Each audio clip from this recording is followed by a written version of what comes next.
Hindsight is such a luxury, isn't it? And today, the Liberal Democrat leader, Sir Ed Davey, is being grilled by Laura Kuenssberg on the BBC, and he's being asked, obviously, why he didn't have a meeting with Alan Bates, his sub-postmaster, who was leading the campaign against the Horizon victim nonsense, and why he couldn't why he couldn't be bothered to turn up and meet Alan Bates. Alan Bates, of course, was has been immortalised in the ITV drama about the Horizon software, and as I say, the word nonsense, I think, is easily used to describe the way that people in the post office trusted a computer system which was known to be faulty, and was in turn replacing a computer system which was known to be faulty. The other system was called Capture.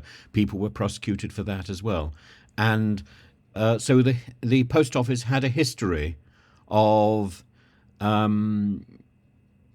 simply piling on the bad, even though it knew it was wrong. It had a history, and Davey was too intransigent, too determined not to recognise the egregious hurt.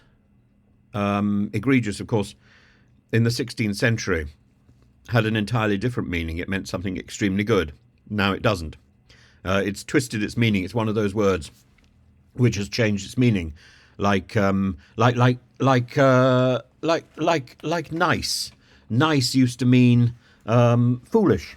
A nice old man from Nescius. Now it means good. And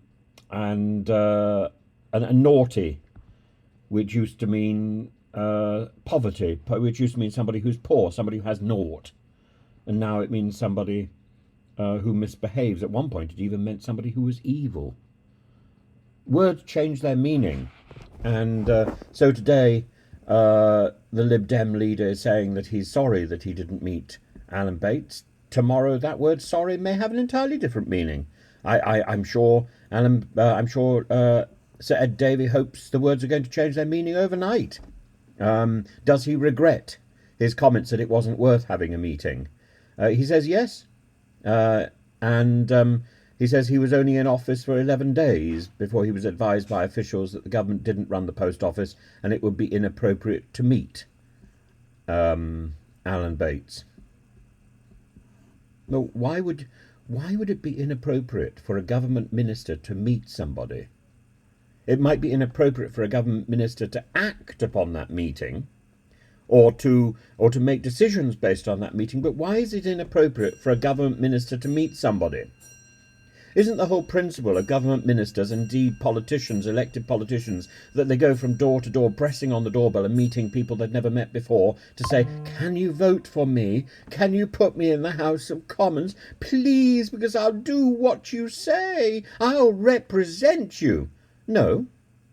If the Lib Dem leader is now saying that he had advice not to meet Alan Bates because the government didn't run the post office, he doesn't want to collect information. He wants to rely on what civil servants say.